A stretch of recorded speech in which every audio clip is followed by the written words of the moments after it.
Bloti Yeglekaï, de Sakiné, de retour sur le plateau. Rebonjour Mamadou. Rebonjour Ndaram Touré, rebonjour à tous les téléspectateurs de la RTS. Alors la revue de presse de ce matin, nous commençons par le Soleil, le quotidien national. À la une, vous le voyez, l'accès à l'électricité, les bons points du MCA 2. Après 3 années de mise en œuvre, le Millennium Challenge Aquant 2 a livré hier le bilan de ses activités pour promouvoir l'accès à l'électricité, en particulier le renforcement des performances de la Saint-Lec.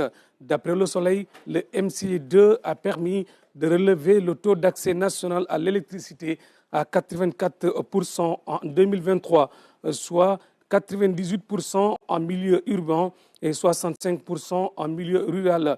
Le programme a aussi porté les capacités de production de la Saint-Lec à 1945 MW la même année.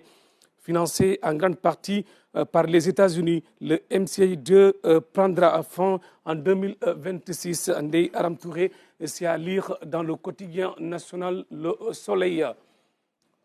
Un tout autre sujet abordé également par nos confrères du journal Le Soleil.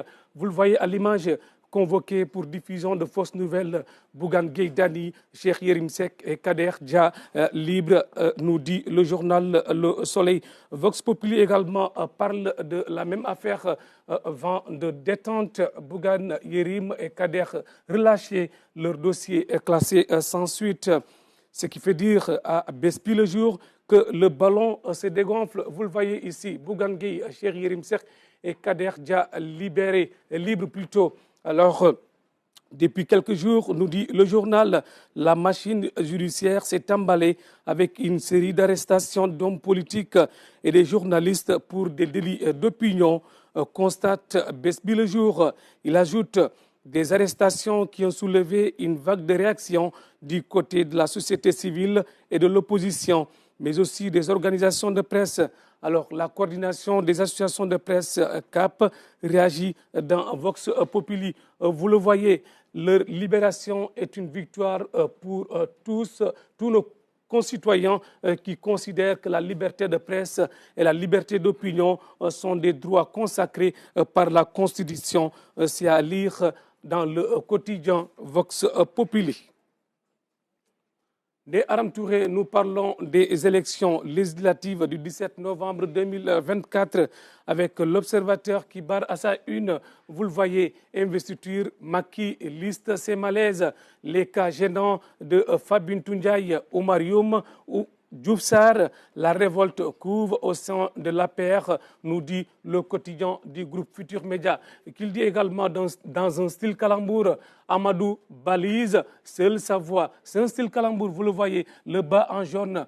Ils font référence à l'ancien Premier ministre et candidat malheureux à la dernière élection présidentielle, Amadou Ba. La liste de Jam ak Ndirin en dehors de l'intercoalition. Il a pris un grand risque, mais s'il sort gagnant de ces élections, cela va le propulser. Des propos à lire dans le quotidien du groupe Futur Média, l'Observateur. Alors, Sud Quotidien qui nous parle de cette même information, c'est-à-dire les élections législatives du 17 novembre 2024, un scrutin 1000 gap, nous dit le quotidien du groupe Sud Communication. Selon ce quotidien, toutes les 45 listes de partis politiques, coalitions de partis et entités indépendantes qui ont déposé leur dossier de candidature sont dirigées par des hommes. Autre particularité soulevée par le quotidien du groupe Sud Communication, des inquiétudes par rapport aux difficultés pour avoir un casier judiciaire et le risque d'inéligibilité du maire de Dakar, Barthélemy Toye Diaz. C'est à lire à la page 3 du quotidien du groupe Sud Communication Ndeye Aram Touré. Sport pour terminer cette revue de presse de ce matin avec l'information qui fait l'actualité depuis 48 heures au Sénégal. Le départ de Aliou Cissé à la tête de l'équipe nationale du Sénégal.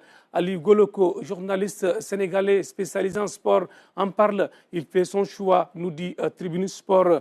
Alors, il parle succession d'Aliou Cissé sur le banc des Lions du Sénégal. Pape Thiaw, Habib Beye, Hervé Renard Oumar Daf. Alors, l'ancien international sénégalais et par ailleurs ancien coéquipier de Aliou Cissé se prononce dans Source A. Vous le voyez, El Hadji Ousseynou Diouf rend hommage à Aliou Cissé. Il le dit, ta passion et ton dévouement ont été les piliers de notre succès avec ce magnifique trophée de la CAN avec lequel tu nous fais entrer dans l'histoire des grandes nations de football du continent. El Hadji Diouf, il poursuit au nom du peuple sénégalais et à mon nom propre. Merci pour tout, mon capitaine emblématique. Tu resteras jamais gravé dans nos mémoires. Sûrement, sans doute, sans nul doute, ça sera gravé dans la tête des millions de Sénégalais. Aziz Ban, vous le confirmez certainement. Tout à fait, oui, je confirme. Hein. Aliou, il a fait un travail extraordinaire. Il nous a permis déjà de remporter la CAN. Il nous a fait tous pleurer.